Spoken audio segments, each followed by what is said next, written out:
유리컵이 병실 바닥에 떨어져 산산조각 났습니다.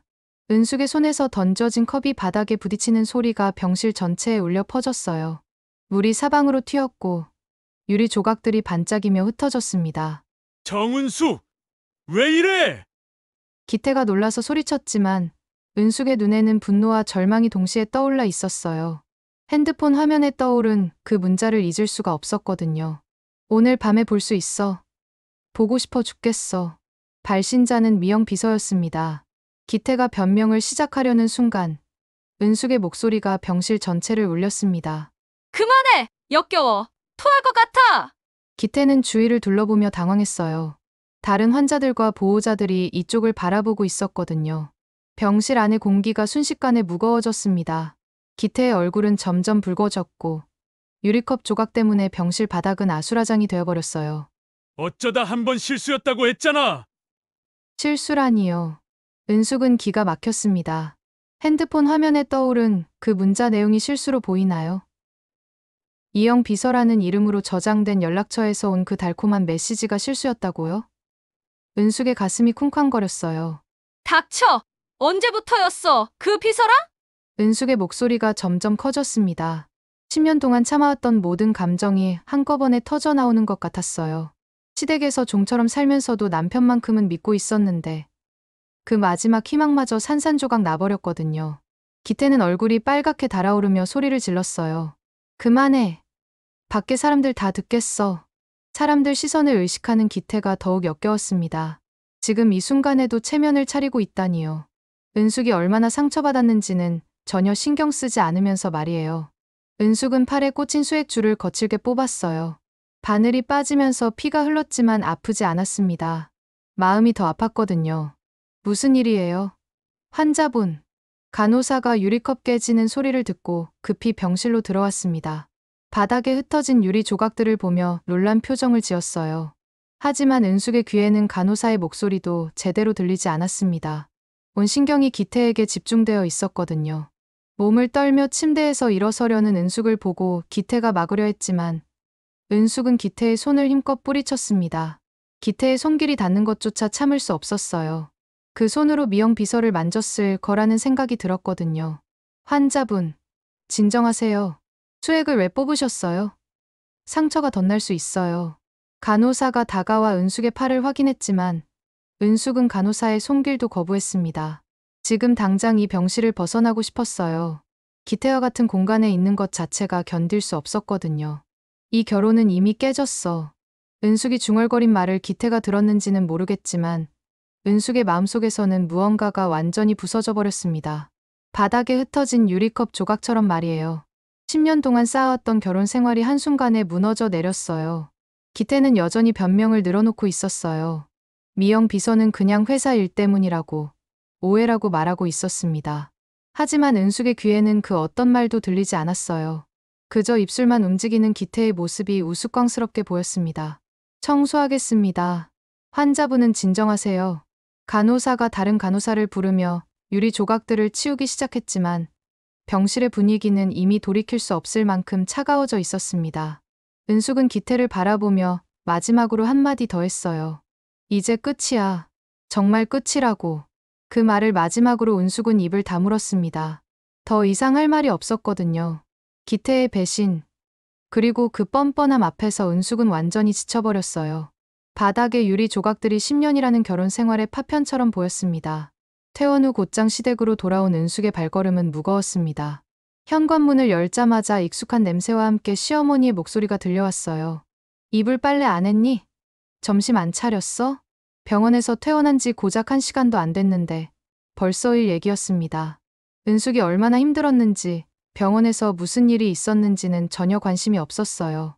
시어머니에게는 오직 집안일을 해줄 며느리가 돌아온 것만 중요했거든요. 어머니, 은숙이가 막 퇴원했는데. 기태가 작은 목소리로 말했지만 시어머니는 코웃음을 쳤습니다. 아픈 게 뭐 대수라고. 젊은 년이 별것도 아닌 걸로 병원까지 가고. 은숙은 말없이 방으로 들어가 옷을 갈아입었어요. 병원복에서 평상복으로 바뀌는 순간 다시 이 집의 며느리로 돌아가는 기분이었습니다. 거울을 보니 얼굴이 창백했지만 아무도 신경 쓰지 않을 거라는 걸 알고 있었어요. 거실로 나오니 시누이들이 소파에 앉아 있었습니다. 큰 시누이는 명품 핸드백을 무릎에 올리고 있었고 작은 시누이는 새로 산 듯한 화려한 원피스를 입고 있었어요. 둘 다 미용실에서 갓 나온 듯 완벽하게 단장되어 있었습니다. 이 다림질은 내 일이잖아. 얼른 해. 큰 시누이가 다림질 바구니를 가리키며 말했어요. 바구니에는 온 가족의 옷들이 산더미처럼 쌓여 있었습니다. 은숙이 병원에 있는 동안 아무도 손대지 않았던 거죠. 그리고 백화점에서 내가 말한 구두 찾아왔어? 들어오는 길에 좀 찾아오지. 느려 터져가지고는. 작은 시누이도 거들었어요. 자신들은 친구들과 즐거운 시간을 보내면서 은숙에게는 일만 시키고 있었습니다. 언제나 그랬어요. 시누이들에게 은숙은 가족이 아니라 무료로 부려먹을 수 있는 가정부였거든요. 은숙은 한마디도 하지 못한 채 다림질을 시작했습니다. 뜨거운 다리미가 옷감 위를 지나갈 때마다 지글거리는 소리가 났어요. 마치 은숙의 마음이 타들어가는 소리 같았습니다. 은숙아, 장 봐와야 되는데. 시어머니가 또 다른 일을 시켰어요. 다림질을 하고 있는데도 멈추지 않고 계속 일을 시키는 거였습니다. 어머니, 제가 지금 다림질은 나중에 해도 되고 장은 지금 안 보면 저녁 못해. 시어머니의 말에 은숙은 다리미를 내려놓았어요. 결국 장을 보러 나가야 했습니다. 마트에서 무거운 장바구니를 들고 돌아오니 온몸이 욱신거렸어요. 병원에서 퇴원한 지 몇 시간 만에 벌써 이런 일을 하고 있다니요. 집에 돌아와서는 설거지가 기다리고 있었습니다. 점심 먹은 그릇들이 싱크대에 그대로 쌓여 있었어요. 은숙이 없는 동안 아무도 설거지를 하지 않았던 거죠. 내일 모레 제사도 있는데 이참에 창고에 있는 제사 그릇들 다 꺼내서 좀 닦아놓고. 시어머니가 또 다른 일을 추가했어요. 은숙은 무릎을 꿇고 바닥을 닦기 시작했습니다. 손등에 있는 오래된 화상 자국이 물에 젖어 더욱 선명하게 보였어요. 몇 년 전 뜨거운 국을 엎지르면서 생긴 상처였는데 병원에 가지도 못하고 그냥 참았던 기억이 났습니다. 창고에서 제사 그릇들을 꺼내는 일은 정말 힘들었어요. 먼지가 잔뜩 쌓인 그릇들을 하나하나 닦으면서 은숙은 생각했습니다. 매년 이맘때면 이런 일을 혼자 다 해왔구나. 시누이들은 제사 준비는 하나도 안 하면서 제사 음식만 먹으러 오곤 했거든요. 저녁 무렵 술에 취해 들어온 기태가 능청맞게 말했어요. 에이, 은수가 남자들이 다 그래. 오해하지 마. 미영 비서와의 일을 아직도 오해라고 우기고 있었습니다. 술 냄새를 풍기며 은숙에게 다가오는 기태를 보니 역겨웠어요. 오늘 미영 비서와 만났다 온 건 아닐까요? 그런 생각이 들자 더욱 참을 수 없었습니다. 회사에서 힘든 일 있으면 가끔 그럴 수도 있는 거 아니야? 너무 예민하게 굴지 마. 기태는 여전히 자신의 잘못을 인정하지 않았어요. 오히려 은숙이 예민하다고 말하고 있었습니다. 10년 동안 이런 식이었어요. 뭔가 문제가 생기면 항상 은숙 탓이었거든요. 내일은 기태 속 풀어지게 북어국 시원하게 끓여놔. 시어머니의 지시가 또 이어졌어요. 기태의 숙취 해소를 위한 북어국까지 준비하라는 거였습니다. 은숙은 고개를 끄덕였지만 마음속에서는 무언가가 계속 무너져 내리고 있었어요. 은숙은 말없이 고무장갑을 벗었습니다. 손등에 화상 자국이 더욱 뚜렷하게 드러났어요. 이 상처를 볼 때마다 이 집에서 보낸 힘든 시간들이 떠올랐습니다. 그리고 오늘 병원에서 본 그 문자가 계속 머릿속을 맴돌았어요. 시어머니와 시누이들은 거실에서 TV를 보며 과일을 먹고 있었습니다. 은숙이 깎아놓은 과일이었지만 아무도 고맙다는 말 한마디 하지 않았어요. 그저 당연하다는 듯이 먹을 뿐이었습니다. 이 집에서 은숙은 정말 종이었어요. 아니, 종보다도 못한 존재였을지도 모릅니다. 밤이 깊어갔습니다. 은숙은 하루 종일 시댁일에 시달려 몸이 천근만근이었지만 잠이 오지 않았어요. 옆에서는 기태가 코를 골며 자고 있었습니다. 술 냄새가 진동하는 기태를 보니 더욱 역겨웠어요. 새벽 2시쯤 기태가 몸을 뒤척이더니 은숙 쪽으로 다가왔습니다. 술이 덜 깬 상태에서 은숙의 어깨에 손을 올렸어요. 부부가 안자주하면 안 되는 거 알지? 남자 다 똑같아. 기태의 술 냄새 섞인 숨소리가 은숙의 목덜미에 닿았습니다. 은숙은 몸을 움츠렸어요. 지금 이 상황이 너무나 역겨웠거든요. 병원에서 미영 비서와의 문자를 본 지 하루도 안 됐는데 어떻게 이런 식으로 나올 수 있을까요? 밖에서 풀리기 전에 알아서 좀 해. 기태의 말에 은숙의 온몸이 얼어붙었습니다. 밖에서 풀린다는 게 무슨 뜻인지 뻔했어요. 미영 비서 말고도 다른 여자들이 또 있다는 뜻이었겠죠. 은숙은 얼굴을 돌리며 눈을 감고 말했습니다. 그만해. 더럽고 징그러워. 하지만 기태는 멈추지 않았어요. 오히려 더 거칠게 은숙을 붙잡으려 했습니다. 술에 취한 기태의 힘은 평소보다 더 거셌어요. 뭐가 더럽다는 거야? 남편이 더럽다고? 기태의 목소리에 화가 섞여 있었습니다. 은숙이 거부하는 것이 마음에 들지 않았던 거죠. 기태는 억지로 은숙 위로 덮치려 했어요. 싫다고 했잖아. 손 떼. 은숙이 몸부림쳤지만 기태는 더욱 거칠어졌습니다. 평소에는 이런 식으로 저항하지 않았던 은숙의 모습이 신경에 거슬렸던 모양이에요. 뭐가 싫어? 맘에도 없는 소리 할 거야? 지금? 누가 누구한테 이래? 기태가 은숙의 팔을 꽉 잡으며 소리쳤어요. 그 순간 은숙의 머릿속에서 뭔가가 탁 끊어지는 소리가 났습니다. 10년 동안 참아왔던 모든 것들이 한꺼번에 터져나오려 했어요. 침대 옆에 있던 스탠드가 눈에 들어왔습니다. 은숙은 반사적으로 손을 뻗어 스탠드를 집었어요. 그리고 주저없이 기태의 이마를 향해 내리쳤습니다. 쿵! 둔탁한 소리와 함께 기태가 비명을 질렀어요. 아, 미친년아.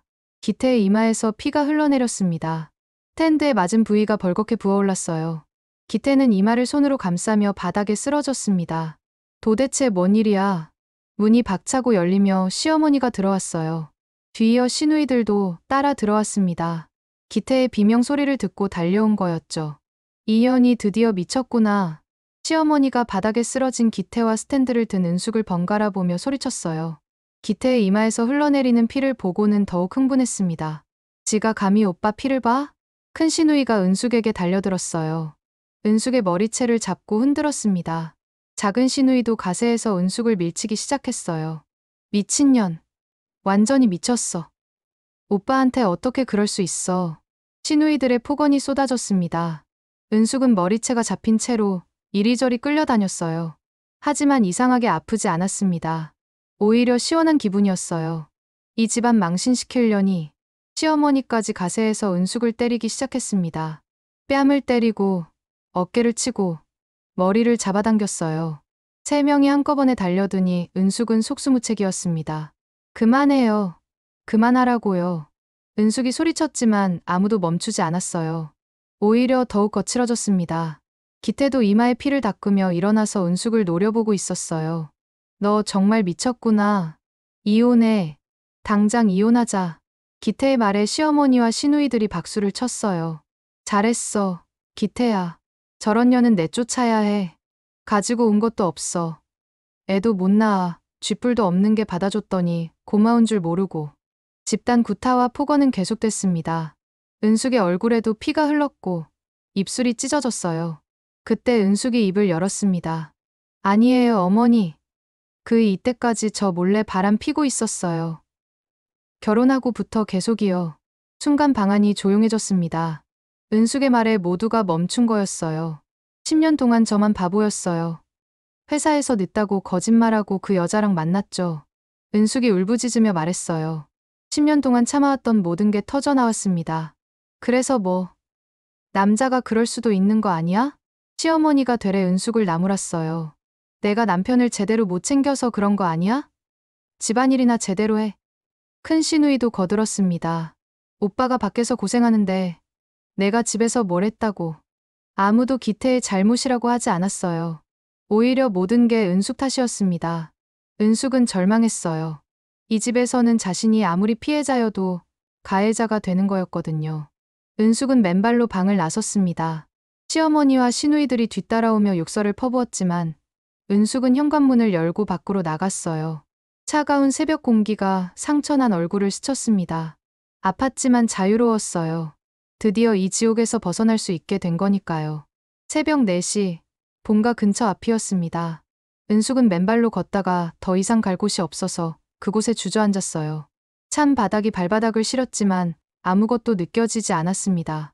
얼굴에서 흘러내린 피가 목까지 흘러내렸고 찢어진 입술이 계속 쓰라렸어요. 편의점 불빛이 은숙의 상처난 얼굴을 비췄습니다. 지나가던 사람들이 놀란 눈으로 쳐다봤지만 은숙은 신경 쓸 여력이 없었어요. 그저 멍하니 앉아서 지난 10년을 되돌아봤습니다. 언니. 익숙한 목소리가 들렸어요. 고개를 들어보니 쌍둥이 동생 은영이 뛰어오고 있었습니다. 은영은 편의점에서 야근 후 음료수를 사러 나왔다가 언니를 발견한 거였어요. 언니, 이게 무슨 일이야? 왜 이런 꼴로? 은영이 은숙의 얼굴을 보고 경악했습니다. 피범벅이 된 언니의 모습에 눈물이 핑 돌았어요. 은영은 재빨리 편의점에서 물티슈와 밴드를 사왔습니다. 누가 그랬어? 대체 누가? 은영이 떨리는 손으로 언니의 상처를 닦아주며 물었어요. 하지만 은숙은 대답하지 못했습니다. 입을 꼭 다물고 고개만 저었어요. 일단 우리 집에 가자. 여기 있으면 안 돼. 은영이 언니를 부축해서 자신의 자취방으로 데려갔습니다. 원룸이었지만 깔끔하게 정리된 공간이었어요. 은영은 응급처치용품을 꺼내 언니의 상처를 더 자세히 살펴봤습니다. 입술이 많이 찢어졌네. 병원에 가야겠어. 아니야. 괜찮아. 은숙이 간신히 입을 열었어요. 목소리가 쉬어 있었습니다. 뭐가 괜찮아? 이게 괜찮다고? 은영이 소리쳤지만 곧 목소리를 낮췄어요. 언니가 지금 얼마나 힘든지 알 수 있었거든요. 언니, 무슨 일인지 말해줘. 내가 도와줄게. 은영이 언니 옆에 앉아서 다정하게 말했습니다. 하지만 은숙은 여전히 입을 다물고 있었어요. 무슨 일이 있었는지 전혀 말하려 하지 않았습니다. 언니, 이렇게 다친 이유라도 말해줘. 은영이 계속 물어봤지만 은숙은 고개만 저었어요.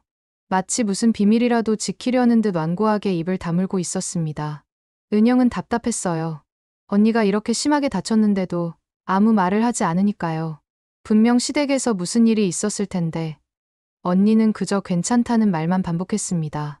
언니, 적어도 누가 그랬는지는 말해줘. 아무도 안 그랬어. 그냥 넘어져서 그래. 은숙이 거짓말을 했어요. 하지만 얼굴의 상처들은 분명 맞아서 생긴 것들이었습니다. 은영은 더욱 걱정이 됐어요. 시간이 흐를수록 은영의 마음은 급해졌습니다.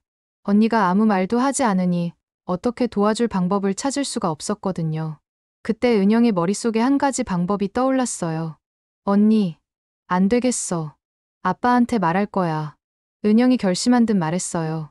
어머니는 몇 년 전에 돌아가셔서 아버지밖에 의지할 곳이 없었습니다. 시댁에 같이 찾아가자고 할 거야. 안 돼. 그제서야 은숙이 크게 소리쳤어요. 아버지가 개입하면 일이 더 커질 게 뻔했거든요. 아빠가 알면 안 돼.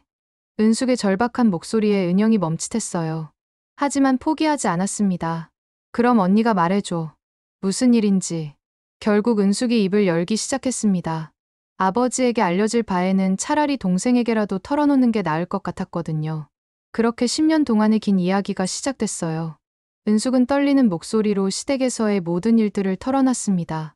명절마다 밤새워 전을 부치고 새벽에 혼자 정리했던 일, 시어머니의 끝없는 잔소리와 무시, 시누이들의 갑질과 모욕, 그리고 기태의 불륜과 어젯밤의 폭력까지. 마치 오랫동안 막혀있던 댐이 터진 것처럼 모든 것이 쏟아져 나왔어요. 은숙은 자신이 얼마나 오랫동안 노예 같은 삶을 살아왔는지, 그리고 어떻게 이 지경까지 오게 됐는지를 차근차근 설명했습니다. 은영은 언니의 이야기를 들으며 점점 화가 치밀어 올랐어요. 언니가 그런 고생을 하고 있는 줄 전혀 몰랐거든요. 그리고 그 모든 일들이 10년 동안 계속됐다는 사실에 더욱 분노했습니다. 절대 용서 못해. 단 한 놈도. 은영이 떨리는 손으로 언니의 멍든 얼굴을 쓰다듬으며 말했어요. 내가 언니 대신 다 박살낼 거야. 은영의 목소리에는 지금까지 보지 못했던 차가운 결의가 담겨 있었습니다. 쌍둥이 자매 중 항상 조용했던 은영이었지만 언니를 지키기 위해서라면 무엇이든 할 수 있다는 각오가 서 있었어요. 다음 날 아침, 은영은 언니처럼 머리를 묶고 단정한 옷을 입었습니다. 거울을 보니 정말 언니와 똑같았어요. 쌍둥이라는 게 이렇게 유용할 줄은 몰랐습니다. 은영은 조용히 집을 나서서 시댁으로 향했습니다. 언니는 아직 자고 있었고 깨우지 않았어요. 오늘은 은영이 직접 나서서 상황을 파악해 볼 생각이었거든요. 그런데 시댁에 가기 전에 한 곳에 들를 곳이 있었습니다. 기태의 회사였어요. 언니가 말한 미영 비서가 어떤 여자인지 직접 확인해 보고 싶었거든요. 기태가 다니는 회사 건물 앞에 도착한 은영은 로비에서 기다렸습니다. 점심시간이 다가오고 있었고 곧 사람들이 나올 거였어요. 잠시 후 기태가 한 여자와 함께 비어있는 사무실에서 키스하는 모습이 보였습니다. 젊고 예쁜 여자였는데 기태와 너무나 자연스럽게 어깨를 맞대고 걸어 나오고 있었어요. 미영아, 오늘은 어디서 먹을까? 기태가 그 여자에게 다정하게 말했습니다. 바로 미영 비서였어요. 오빠가 정해줘. 난 오빠만 있으면 어디든 좋아. 미영이 기태의 팔짱을 끼며 말했어요. 두 사람의 모습은 영락없는 연인이었습니다. 은영은 멀리서 그 모습을 지켜봤어요. 가슴이 뜨겁게 달아올랐습니다. 언니가 집에서 온갖 고생을 하고 있는 동안 기태는 이렇게 다른 여자와 달콤한 시간을 보내고 있었던 거죠. 두 사람은 회사 근처 호텔로 들어갔습니다. 은영은 그 모습을 끝까지 지켜봤어요. 더 이상 볼 필요도 없었습니다. 모든 게 명확했거든요. 은영은 분노로 온몸이 떨렸습니다. 하지만 지금은 참아야 했어요. 복수는 치밀하게 준비해야 했거든요. 시댁에 도착한 은영은 현관문을 열고 들어갔습니다. 시어머니가 거실에서 TV를 보고 있었어요. 지금 시간이 몇 시인데 이제 기어들어와. 남편 있는 여자가 외박은 무슨. 시어머니가 화를 내며 소리쳤습니다. 어젯밤 은숙이 나간 것을 두고 하는 말이었어요. 직접 해드세요. 은영이 냉정하게 대답한 후 바로 방으로 올라가 버렸어요. 시어머니는 갑작스러운 반응에 당황했습니다. 뭐야? 전현이 왜 저래? 시어머니가 혼잣말을 하며 어리둥절해 했어요. 평소 순종적이던 은숙과는 전혀 다른 모습이었거든요. 점심시간이 되자 시누이들이 왔습니다. 큰 시누이와 작은 시누이는 여전히 화려하게 차려입고 있었어요. 엄마, 언니는 어디 있어요? 방에서 나오질 않네. 아침부터 이상해. 시어머니가 답답하다는 듯 말했어요. 왜 저래? 어제 그 일로 아직도 삐져 있나? 큰 시누이가 물어봤어요. 어제 은숙을 집단으로 구타한 일을 말하는 거였습니다. 별일 아닌데 뭘 그렇게 오버하고 그래. 작은 시누이가 거들었어요. 두 사람 모두 어제 일을 전혀 반성하지 않고 있었습니다. 점심은 누가 차려? 배고픈데. 큰 시누이가 불평했어요. 은영이 나오지 않으니 점심 준비가 안 된 거였죠.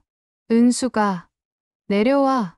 시어머니가 소리쳤지만 은영은 방에서 나오지 않았어요. 결국 시누이들이 직접 라면을 끓여 먹어야 했습니다. 진짜 버릇없어졌네. 한 대 맞았다고 이런 식으로 나오고. 작은 시누이가 짜증을 내며 말했어요. 오후에 시누이들이 돌아간 후 기태가 들어왔습니다. 분명 미영 비서와 만나고 온 것 같았어요. 얼굴에 만족스러운 표정을 짓고 있었거든요. 은숙이 어디 있어? 방에서 안 나와. 아침부터 이상해. 시어머니가 말했어요. 기태는 방으로 올라갔습니다. 은숙아, 어제 일은 내가 먼저 잘못한 거야. 기태가 은영에게 말했어요. 자신의 분류는 벙에 올려두고 은숙만 탓하고 있었습니다. 앞으로는 그런 일 없도록 해. 알겠지? 기태의 말에 은영은 고개를 끄덕였어요. 하지만 마음속으로는 전혀 다른 생각을 하고 있었습니다. 저녁 시간이 되자 기태가 또 나간다고 했어요.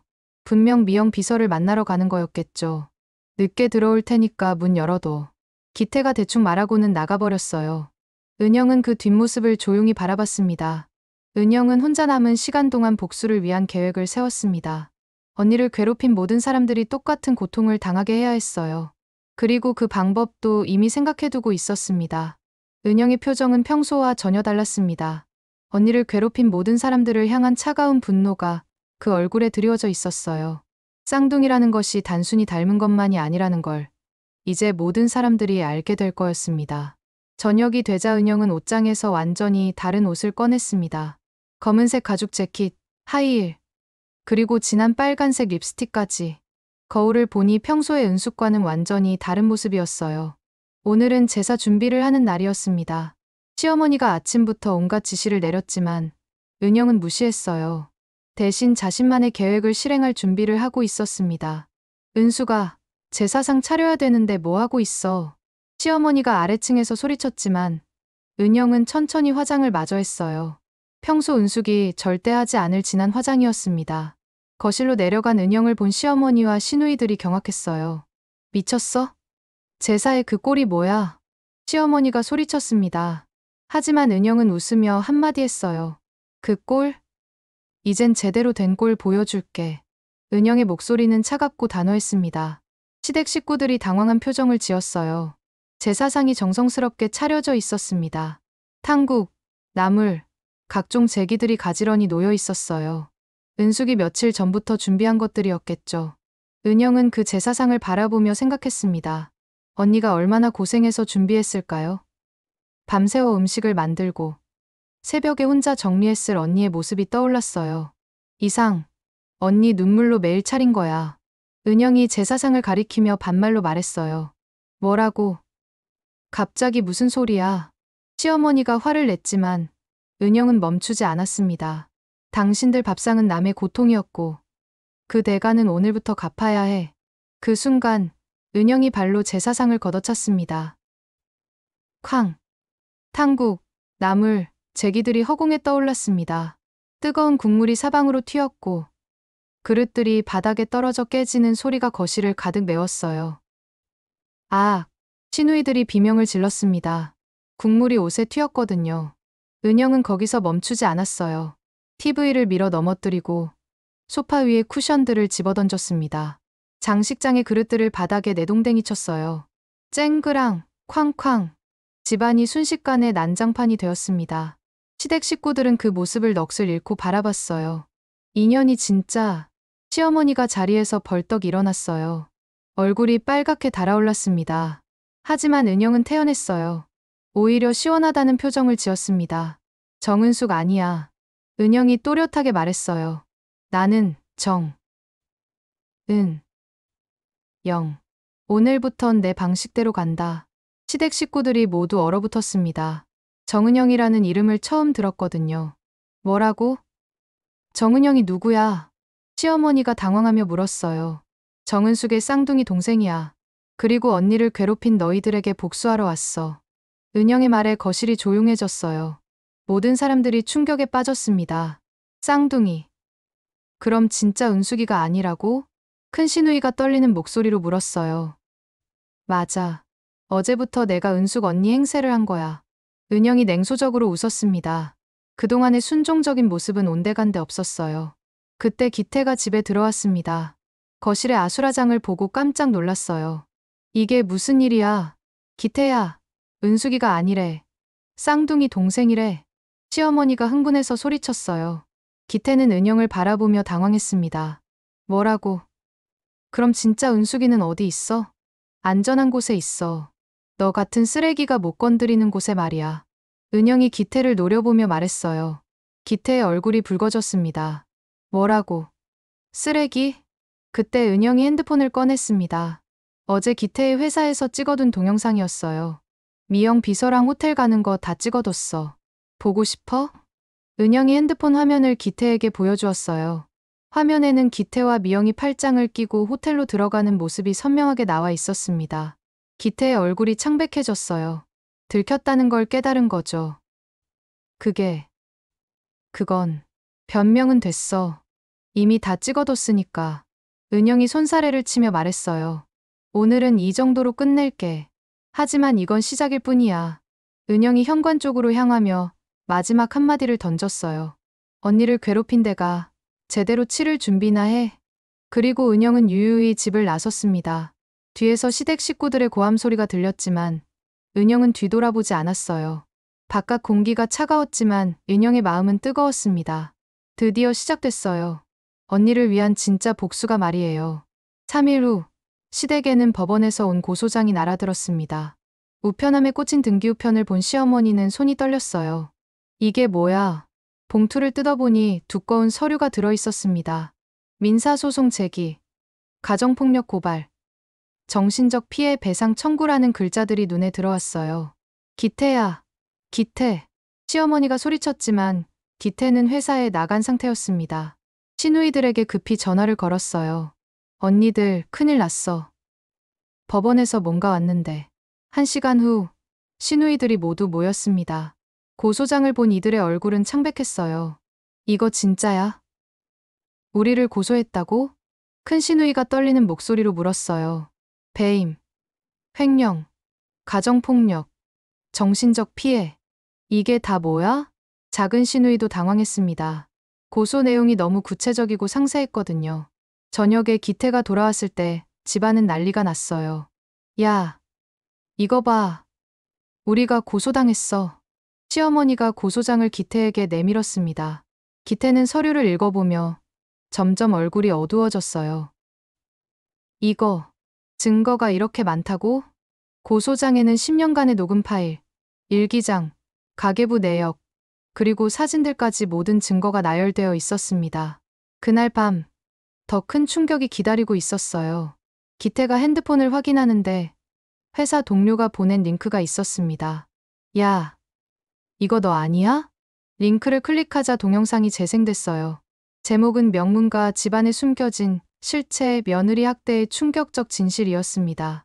동영상에는 시어머니가 은숙을 욕하는 모습, 시누이들이 갑질하는 장면, 그리고 기태가 미영 비서와 호텔에 들어가는 모습까지 모든 게 담겨 있었어요. 이런 집안이 아직도 있다니. 저 며느리 불쌍해서 어떡해. 남편은 바람 피우고 시댁은 학대하고 정말 최악이다. 댓글들이 폭주하고 있었습니다. 조회수는 이미 10만을 넘어서고 있었어요. 기태의 얼굴은 창백해졌습니다. 내일 회사에 가면 동료들의 시선이 어떨지 뻔했거든요. 이걸 어떻게 찍었어? 언제? 시어머니가 떨리는 목소리로 물었어요.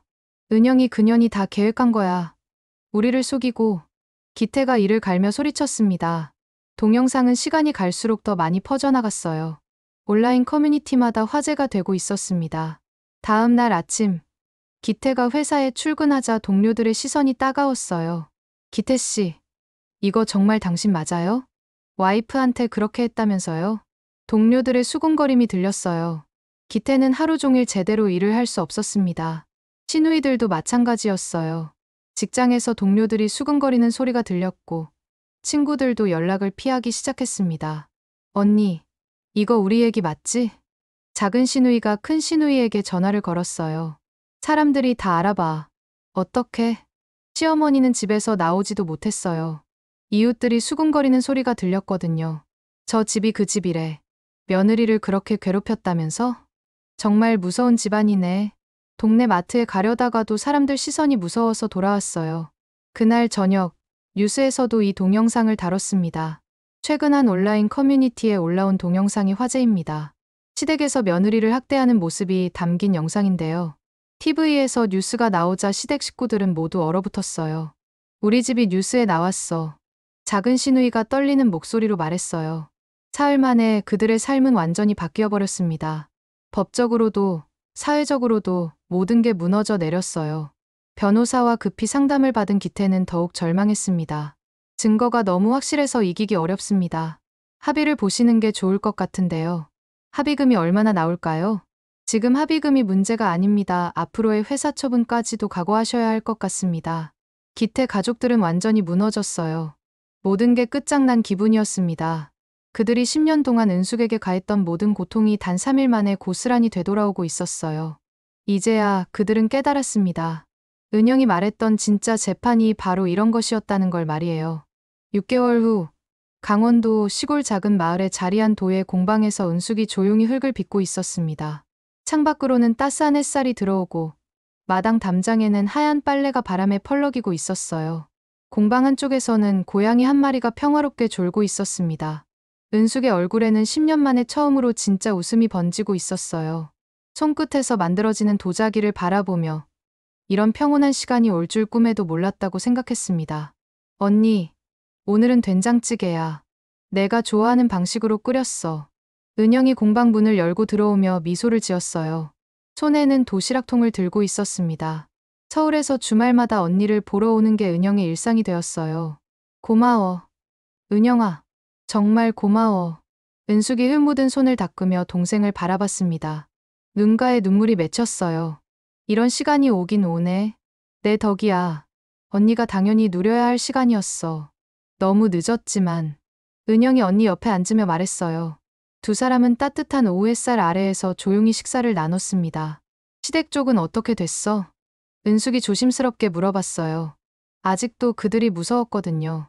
기태는 회사에서 잘렸고 지금 일용직으로 겨우 버티고 있어. 시어머니랑 시누이들도 동네에서 손가락질 받아서 이사 갔대. 은영이 담담하게 말했어요. 그리고 합의금도 받았어. 언니가 10년 동안 당한 거에 비하면 적지만 돈은 중요하지 않아. 이렇게 자유로워진 게 더 소중해. 은숙이 창밖을 바라보며 말했어요. 진짜 평화가 무엇인지 이제야 알 것 같았습니다. 언니, 이거 봐. 은영이 가방에서 스마트폰을 꺼냈어요. 화면에는 온라인 도예 교실 신청 페이지가 떠 있었습니다. 언니 작품들이 소문이 났어. 사람들이 배우고 싶어 해. 은숙이 만든 도자기들은 정말 아름다웠어요. 오랜 고통 속에서도 꺾이지 않았던 은숙의 마음이 그대로 담겨 있었거든요. 정말? 응. 언니만의 스타일이 있어. 슬픔을 이겨낸 사람만이 만들 수 있는 따뜻함이 있다고 하더라. 은숙의 눈이 반짝였어요. 새로운 삶에 대한 희망이 보였습니다. 마당에 나란히 앉아 차를 마시며 두 자매는 조용한 대화를 나눴어요. 은영아, 미안해. 그때 너한테 말 안 해서. 언니가 뭘 미안해해. 나도 진작 알아챘어야 했는데. 아니야. 너 덕분에 이렇게 살 수 있게 됐어. 은숙이 동생의 손을 잡았어요. 그 손에서 따뜻함이 전해졌습니다. 앞으로는 언니 하고 싶은 것만 해. 아무도 언니를 괴롭히지 못하게 할 거야. 고마워. 정말 고마워. 해가 지기 시작하자 하늘이 붉게 물들었습니다. 은숙은 공방으로 돌아가 마지막 작업을 했어요. 오늘 만들고 있던 찻잔이었습니다. 찻잔 밑바닥에 조그맣게 글씨를 새겼습니다. 정은영. 동생의 이름이었어요. 이거 은영이 걸로 만드는 거야? 응. 내가 나한테 해준 모든 것들을 기억하고 싶어서. 은숙이 미소를 지으며 말했어요. 언니. 은영의 눈에도 눈물이 맺혔습니다. 두 자매는 서로를 꼭 안아줬어요. 밤이 되자 은영은 서울로 돌아가야 했습니다. 다음 주에 또 올게. 조심히 가. 고마워. 은영아. 은영이 떠난 후 은숙은 혼자 공방에 앉아 있었어요. 고요한 밤이었지만 무섭지 않았습니다. 오히려 평화로웠어요. 벽에 걸린 달력을 보니 내일은 새로운 학생이 오는 날이었습니다. 도예를 배우고 싶다는 젊은 여성이었어요. 혹시 자신처럼 힘든 시간을 보내고 있는 사람일까요? 그렇다면 도자기를 통해 위로를 주고 싶었습니다. 은숙은 창밖 별들을 바라보며 생각했어요. 지난 10년은 정말 힘들었지만 그 시간이 있었기에 지금의 소중함을 더 깊이 느낄 수 있는 것 같았습니다. 이제는 정말 자유였어요. 아무도 잔소리하지 않고 아무도 무시하지 않는 곳. 자신만의 속도로 살아갈 수 있는 곳이었습니다. 은숙은 오늘 완성한 찻잔들을 정리하며 미소를 지었어요. 내일 아침에 일어나면 또 새로운 하루가 시작될 거예요. 자신이 원하는 방식으로 살아가는 하루 말입니다. 공방을 정리하고 집으로 돌아가는 길. 은숙의 발걸음은 가벼웠습니다. 10년 만에 처음으로 내일이 기다려졌어요. 잔잔한 피아노 선율이 마을에 흘러나오는 듯했습니다. 은숙의 새로운 인생을 축복하는 음악처럼 말이에요.